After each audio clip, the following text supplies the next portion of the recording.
is making a history. TESCON UMAT is making a history. I am very privileged, you are privileged to have in your midst the indefatigable leader of our party in Parliament, the former majority leader, currently the minority leader. Leader, oh, leader. Leader, oh, leader. Thank you. My students, it is very important, and then you must applaud this kind gesture the current minority leader has accorded us. We are here as TESCON members, TESCON executives, party members. For 8 years running TESCON in this institution, this is the first time we have an important personality outside the Western region coming to grace an occasion for us. Please give it to him. Please give it to him. Please give it to him. Kukrudu! Kukrudu! Respected professors, members of the academia, TESCON patrons, Professor Louis Brew, Dr. Achin Tete, our regional youth organizer, regional women organizer, TESCON executives led by its president, aspiring constituency officers, distinguished members gathered here, my dear students. It is my distinct honor and high privilege to stand before you on the campus that has trained this nation's engineers and miners for decades to deliver this keynote address on the theme, Beyond Limits, Inspiring Minds to Break Barriers and Build Legacies. I am particularly happy to be in the midst of young, energetic, forward-looking patriots who have made a conscious decision to associate themselves with TESCON and with our great party, the New Patriotic Party. Let me first acknowledge something very important. You have today demonstrated your belief in the cause bigger than yourselves. On a Saturday afternoon, all the way to this evening, there are some countless places you could have been, but you chose to be here to follow the MPP tradition. Thank you very much for being here.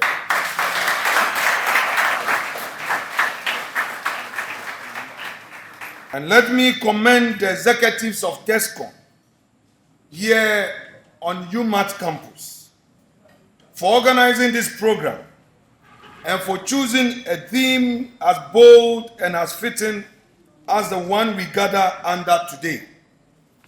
It takes vision to look at this season of difficulty and so dare to own members to go beyond limits rather than settle for them. The vision deserves recognition. Patrons, regional executives, TESCON executives, ladies and gentlemen, permit me a personal reflection before I go any further. In this life, when each of us is given an assignment and a public responsibility, we carry a single duty to leave a legacy so that long after we have left the scene, someone will look at our record and judge us fairly by what we did with the trust placed in our hands. I stand on that truth to tell everyone gathered here today that with the responsibility given me in Parliament as leader of the mighty minority, I carry a single duty to work hard with my colleagues in leadership that come 2028, our mighty minority will turn into a mighty majority.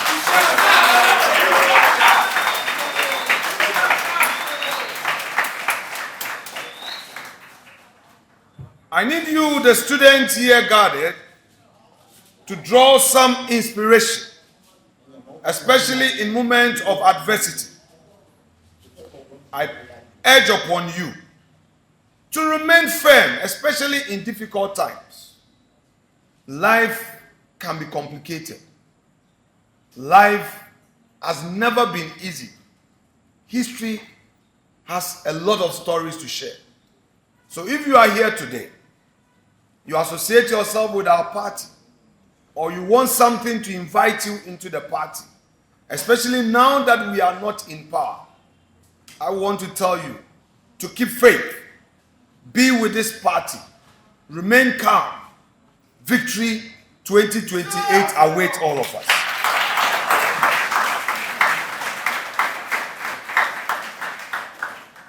Today, I come to this campus with my own conviction.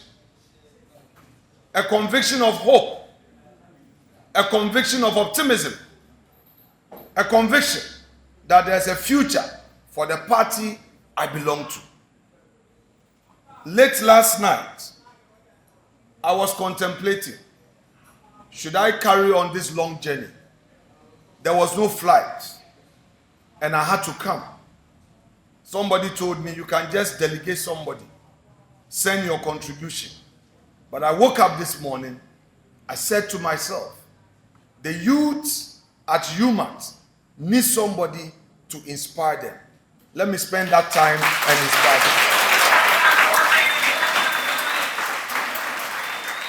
Just this past Saturday, the 12th of June 2026, I had the honor of addressing students of KNUST and Kumasi Technical University at the inauguration of the Young Commons Forum under the theme, Honoring the Foundations, Building the Future, the Dankwa Dombo Buzia Legacy as a blueprint for modern prosperity.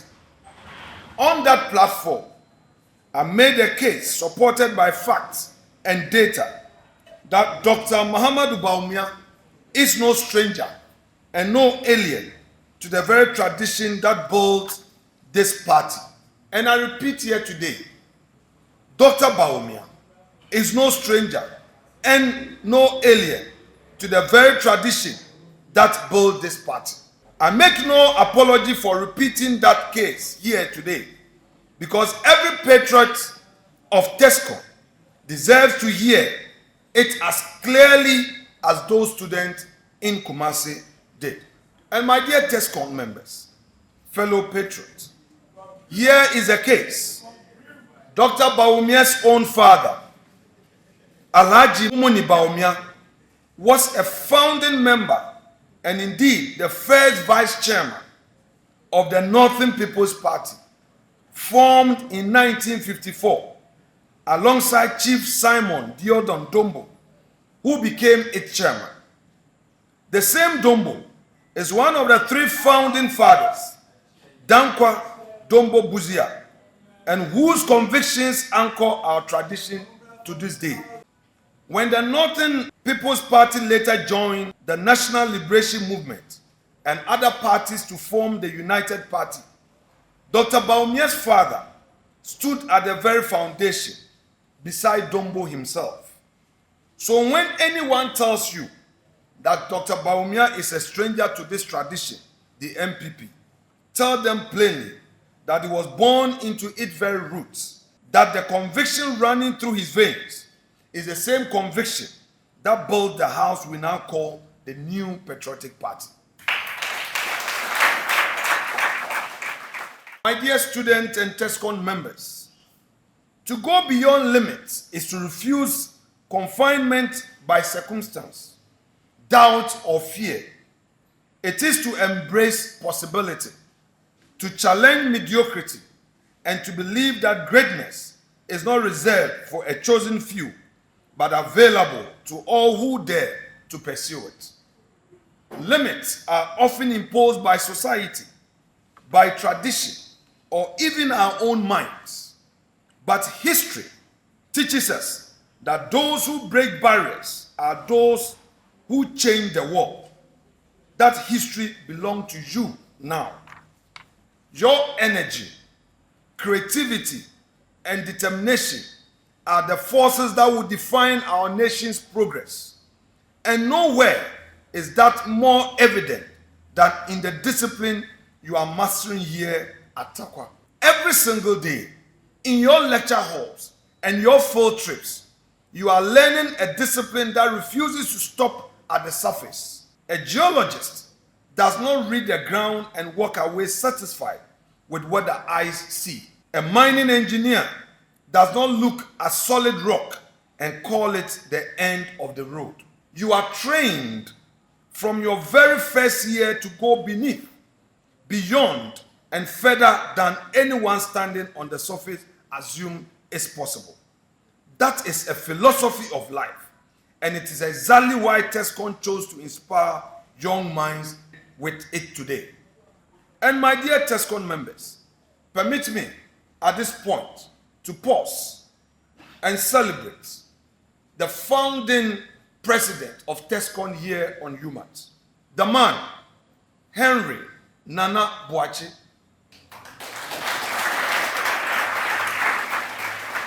Also known as Nana B, a hard-working student pursuing his bachelor's in mining engineering, took upon himself that responsibility of leading a group of TESCON students to form TESCON here on campus. This young man has since risen through the ranks, youth organizer, national organizer, and now vying for the high office of first vice chairperson of our party. The story of Nana B should be reassuring. He started as a young TESCON member. Today, see where he is. You will also be honored by the party if you work hard. Be loyal.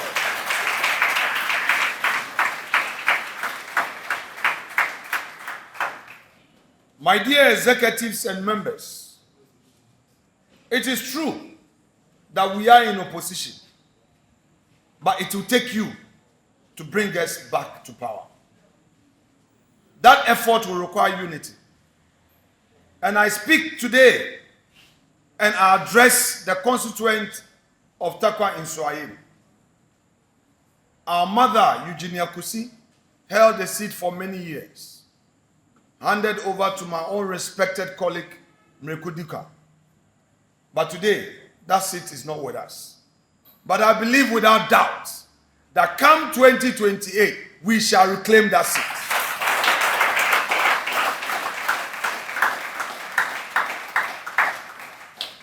But in reclaiming that seat, there's one thing we need. Unity, unity, unity. Repeat after me. Unity, unity, unity. We don't need to carry our egos when we are doing politics. In politics, you don't need egos. Calm your nerves. Learn to forgive. Accommodate. The gossips will be there. People will lie. People will say things that are false. But a politician of conviction follows his conviction and is ready to rally people for the party's victory, regardless. So be that politician. Today, let's consider this very institution. What began in 1952 as the Takwa Technical Institute, training a handful of technicians for the mines of this region, has grown decade after decade into the university recognized today as the nation's leading center for engineering and mineral sciences. However, that growth has a date, a signature, and a party attached to it. On the 3rd of November 2004, at exactly 11:35 a.m., Parliament of Ghana passed the bill on the University of Mines and Technology. On the 11th of November 2004, the President, John Ajekum Kufuor, gave presidential assent.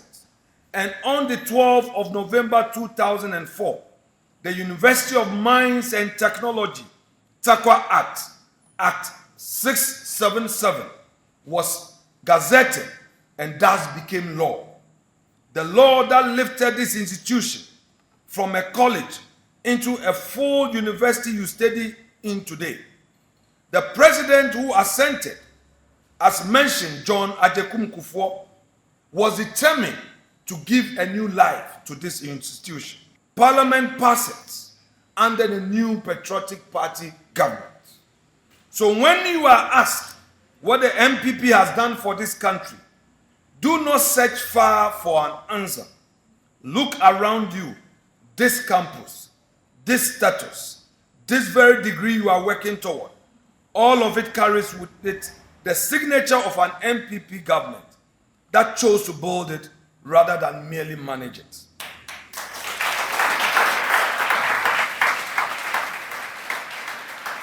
My dear students, I know you are engineers, but engineers must also know some social science. Engineers must know a bit of humanities. Engineers must be taught some history. So I will take you through some history, some philosophy of our political tradition.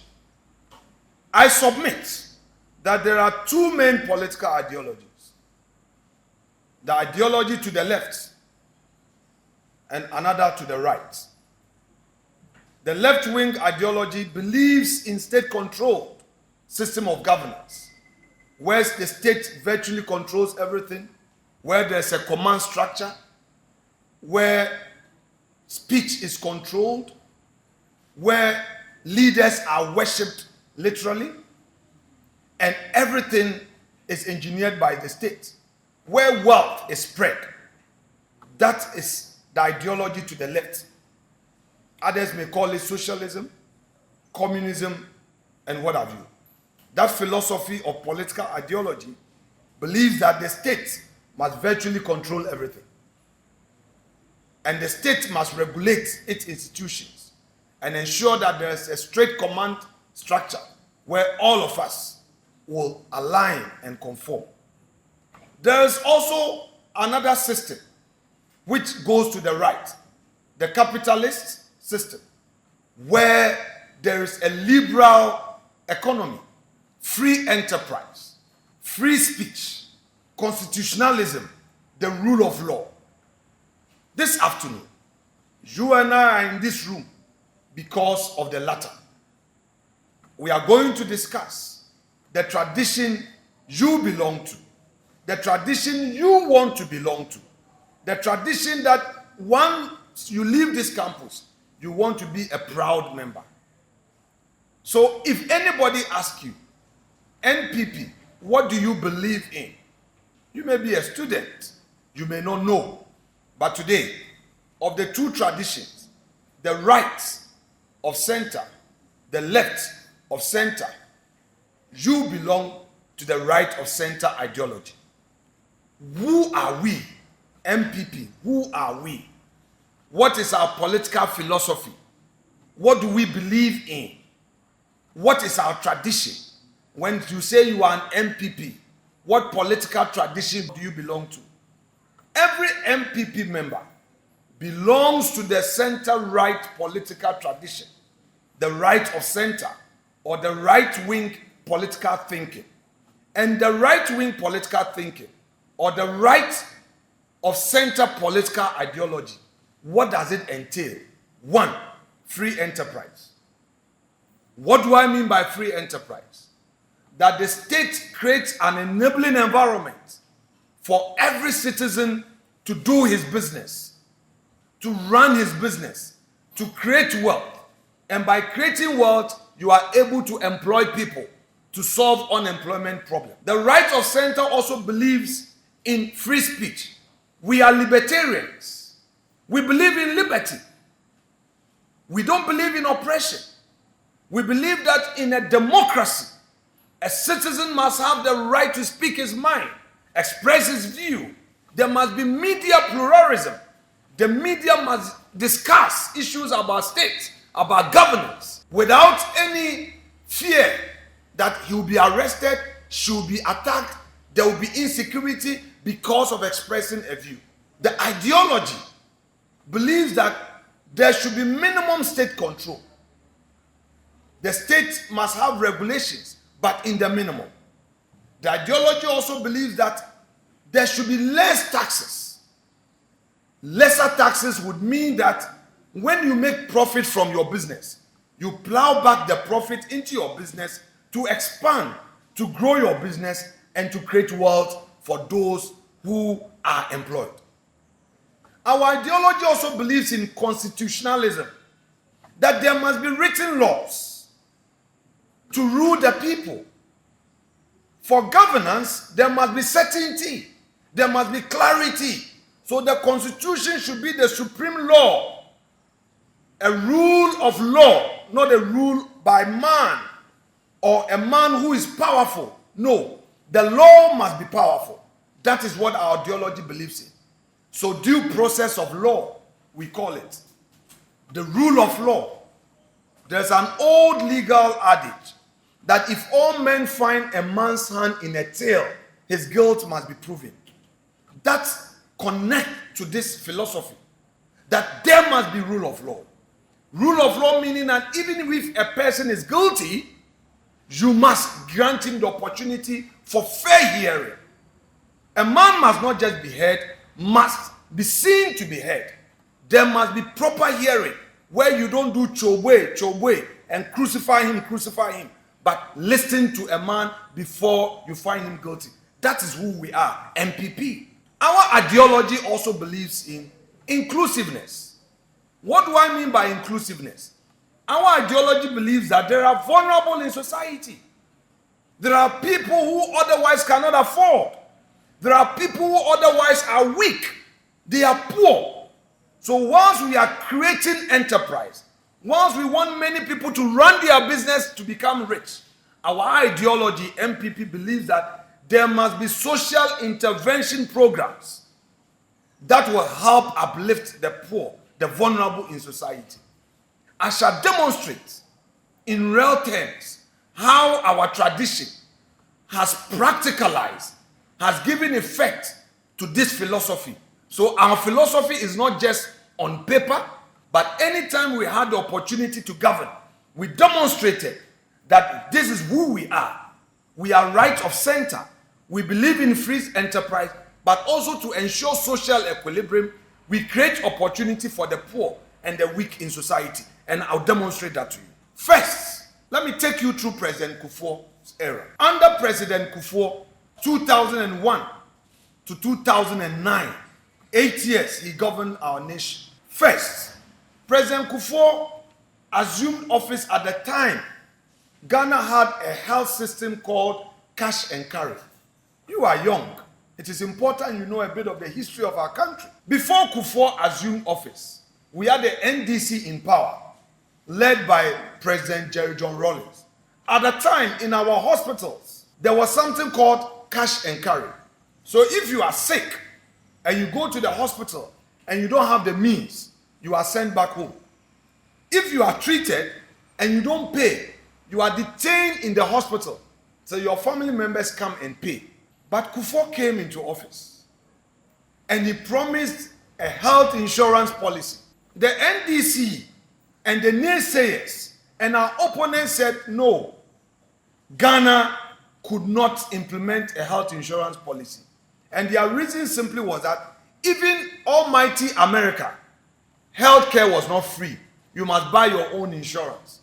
So they said Kufuor could not implement it. But today, do we have a health insurance or not? And the health insurance was targeted at the poor.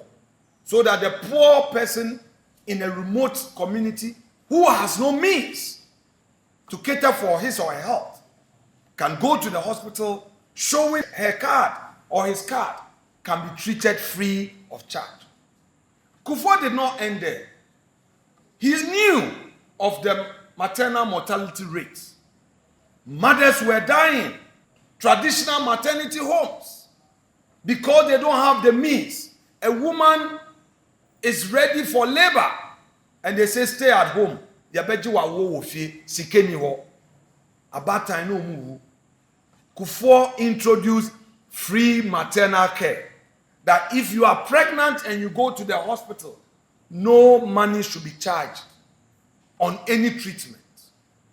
Kufuor did not end there. In agriculture, Kufuor invested heavily in cocoa production. For the first time in the history of our country, under Kufuor, Ghana recorded a 1 million ton production because Kufuor introduced a system of supporting farmers with inputs and also giving them this mass spraying. And Kufuor ensured that he gradually increased the farm gate price to attract many of our cocoa farmers. So there was an incentive to get into agriculture. That is what Kufuor did. Then in the area of education, in our time, kindergarten to JHS 3, you will pay fees. Kufuor came into office and said, no, there must be free, compulsory, basic education. So my dear student, it was MPP under Kufuor that made free, compulsory, basic education. So from kindergarten, primary to JHS, Kufuor said all public schools, the state must pay for it. Again, I'm demonstrating to you the inclusiveness of our tradition, where we know that many are poor, need support, so the state, though it is pursuing a private sector ideology, it must equally balance it by introducing a social intervention program in the area of education so that many children whose parents cannot afford can at least get the benefit of education. Kufuor did not only end there. Upon making basic education free, he also introduced what we call the school feeding. So in our remote communities, in basic schools, there was 1 hot meal a day. Why did Kufuor do that? Kufuor realized that many parents, because they did not have money to feed their kids, would not even let them go to school. So he said to motivate and to increase enrollment, wunim dachi nipana woman school education no obetumi bedu. Enti ne yemboa yemo omuduane wo school. Said ye be ya ombeko school. And truth be told, you can check the record when the school feeding was introduced, enrollment shot up. Not only did Kufuor do that, he realized that enkolani bebre omu ni school atade. About time omu wo enkra no omu ni sika. Uniform po omu ntumi nto. So Kufuor also introduced the school uniform, the free uniform for our children. This Kufuor did for us and declared a golden age for business. I was a beneficiary of the Kufuor's golden age of business. Sometimes people ask me, how did you make it, Alex? I'm from a poor home. My stepdad was a mason foreman. My mom was a people teacher who lost her job as a result of the Rawlings redeployment program under the IMF many years back. I struggled through school. I became a postboy. I found myself at UCC. And through Kufuor's entrepreneurship drive, I decided to leave school, deferred my program to pursue business. And by the grace of God, I made it.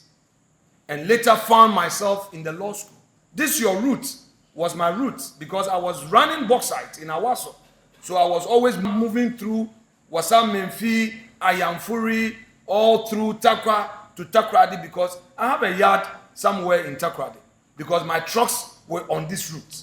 So private enterprise thrived under Kufuor because he wanted to create jobs. Imagine me back in the days at 25, running a fleet of trucks, employing over 100 people. That was the spirit. Many businesses came into being. And Kufuor, through that golden age of business, Ghana struck oil in commercial quantities under Kufuor because of the investment Kufuor made. Years after years, government after government came. They never believed that Ghana could strike oil. I recall that when the announcement was made at the castle, the NDC National Women Organizer, Afenyo-Markin of blessed memory, proclaimed on Peace FM morning show that Eyi Oyajongo. NDC never believed that Ghana had struck oil because they had been in power for 20 years prior. But Kufuor came because he believed that let us get in and look for the resources. He invested and Ghana struck oil. Today,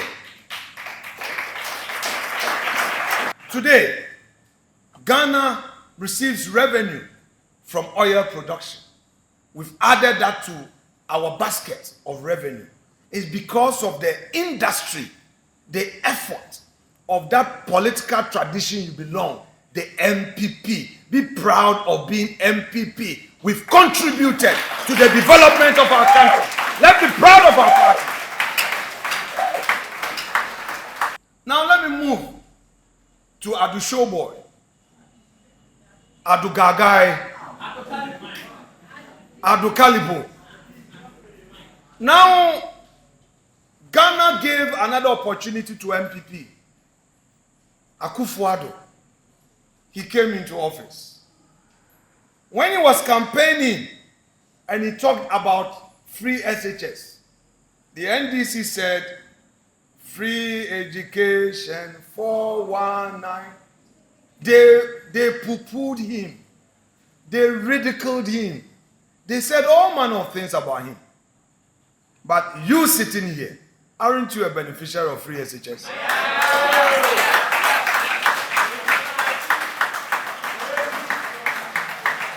Truth does not beg for recognition because it stands unsoiled, firm, and untouched, pure.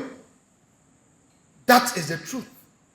The truth is, Nana Akufo-Addo, believing in the tradition and following our philosophy of ensuring that the poor is brought up to also develop, introduced the free SHS. And all of us benefited. He didn't only end there. He made sure that TVET was equally free.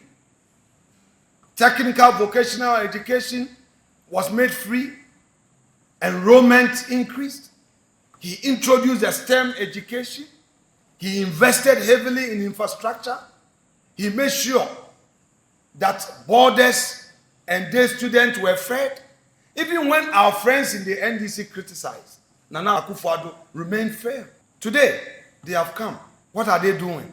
I tell you truth. The NDC had several opportunities to govern this country. If you are here, you are a TESCON member. If you are here, you are a student who does not belong to any party, but you are here because you want to listen to me. I want to ask you one thing. Do that for me. When you meet any of your friends who is a TAIN member or who believes in NDC, don't fight that person, but ask one question. Tell the person, Osahin says I should ask you one question. The question is, they should tell you a single social intervention program the NDC since 1992 has introduced and implemented successfully. Ask them that. I just need that simple question. The NDC has no single social intervention program. All the social intervention programs we know in our governance architecture were initiated and implemented by the MPP. The public transport system. Who introduced it? Kufuor. We call it Kufuor bus. Do we have Atamons bus? Do we have John Mahama bus? No. That is the truth. And foremost, our party believes in diversity. We are not an ethnocentric party. We are not a majoritarian party. We are not a party of a particular tribe. If you look at the history of our party, it started as a united party from the north through to Volta, to Greater Accra, Ashanti, Bono, Ahafo, Central. In fact, our party was birthed in Salt Pond under UGCC. the first nationalist movement that came together and said, look, let's think about independence. Our forebears, they had their own profession, but they thought about Ghana. They said, no, the white man cannot rule us forever. Let's come together. That is how we started in August 1947 in Southport. Then later, Chief Dombo and others came together and we formed the UP. Then it moved to Progress Party, where Professor Buzia became the Prime Minister in 1969. And we had ceremonial President Akufo-Addo's father, Edward Akufo-Addo. He was part of the Big Six, a former Chief Justice. He became the ceremonial President. Then in 1979, there was a split into UNC and PFP. Eventually, all of us came together in 1992 under MPP. If you look at the history of our party, anytime a presidential candidate had been chosen from a particular group, he had diligently also chosen a running mate from another group. In terms of religion, we believe in a religious diversity, that if our presidential candidate is a Muslim, his running mate should be a Christian and vice versa. Consistently, Kufuor had his running mate a Muslim. Edubuahi had his running mate a Muslim. Akufo-Addo had his running mate a Muslim and a Northman. And our flag bearer, when he had the opportunity, first in 2024, he chose Anakan as his running mate. He, a Muslim, a Christian combination. That is how we run our party. Our party believes that every tribe has a take on the table. All you need to do is your hard work. Dr. Bawumia contested the primaries with others who are Akans. There were others who are Christians. But when that day came, the people looked at the leadership he offers. Who he is, what he does, his loyalty, his hard work, and honored him. Today, I address you as a minority leader from Central Region. My dad is an Anlo man from Volta. I'm half Anlo, half Efutu. Efutu is a small community. Largely, we don't get much vote from Volta region as MPP. But the party did not say that Afenyo is a Voltarian, so you can't be minority leader. In Central region, we had only 4 seats. There are 39 seats from Ashanti. But all the Ashanti MPs said, leader, you are our leader.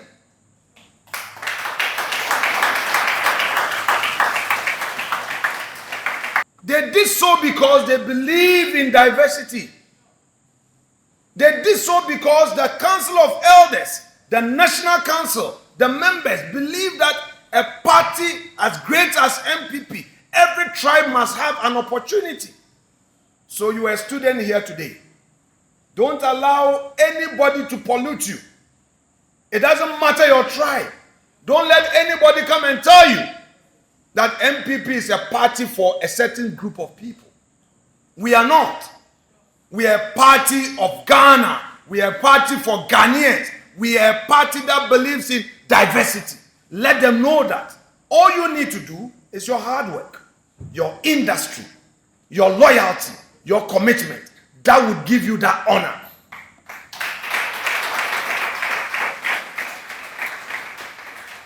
Dr. Bawumia himself, upon getting the opportunity as our leader, said, and I quote, "My vision is to create a tent big enough to accommodate all our people, to tap into the resourcefulness and talent of our people, irrespective of our different ethnic, political, and religious backgrounds, to channel our energies into building the kind of country that assures a food self-sufficient, safe, prosperous, and dignified future for all Ghanaians, to create sustainable jobs with meaningful pay for all, and for Ghana to participate fully in the fourth industrial revolution using systems and data, end quote.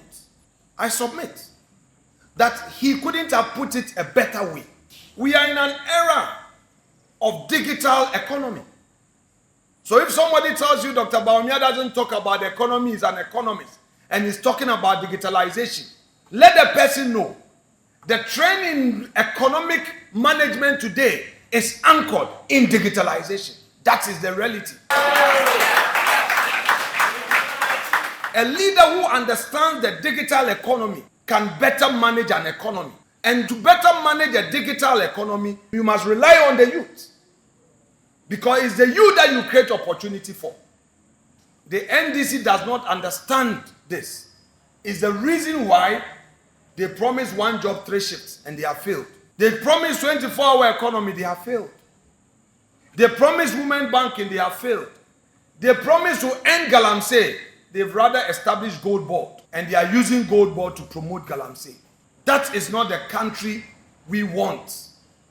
Dr. Bawumia is making a firm promise to the youth that he would use digitalization as the platform to create opportunity for many of you who are youth in our country.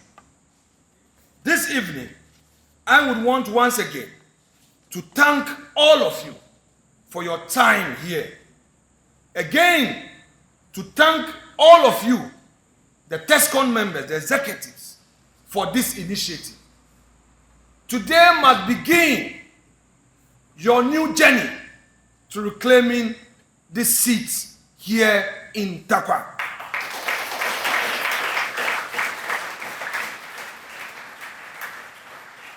And I repeat my call for unity. The NDC cannot defeat a united MPP. Only a divided MPP can defeat itself. So I charge every TESCON member, every patriot seated in this hall, that the contest is over. The flag bearership race is over. There's one mission. It is 2028. There's only one badge of honor in this hall today, and it is spelled NPP. It is a reason we must go beyond the limit together. Let us go beyond the limit with the same discipline Dankwa, Dombo, and Buzia showed when they first stood together across the lines of region and religion. Let us go beyond limits with the same courage Dr. Bawumia showed, standing alone in a witness box in 2013. Let us go beyond the limits, not with division, but with unity. Not with self-interest, but with service. Rise and recruit until every department on this campus knows what TESCON stands for. Today, I have served you enough of information, enough of facts, enough of the story, the history of our tradition. Share it with your colleagues. Too many distortions by government machinery, misinformation and disinformation. You must face them with facts and let the whole nation know that our party stands for development. I would want to pray, and this is a humble prayer, and this is what I leave you with. In every organization, our party inclusive, there may be those who may be deviant, but in all of these, we must be measured in the way we manage their excesses. Sometimes, when somebody makes a mistake, it is not picking a sledgehammer to attack that will correct the wrong. It is how we go about it. If you are here and you believe strongly in Dr. Bawumia, you must know the virtues embedded in him. He's a man, courteous in manners, easy of address, a man who believes in true unity, humble, and has respect for all others. So if you are a true Bawumia disciple, let people see this in you. Don't be a bully. Don't intimidate. Don't create an impression that you are bigger than somebody. We need everybody in this party. It's not flag bearership we want. We want presidency. So let's get together. Let's work together.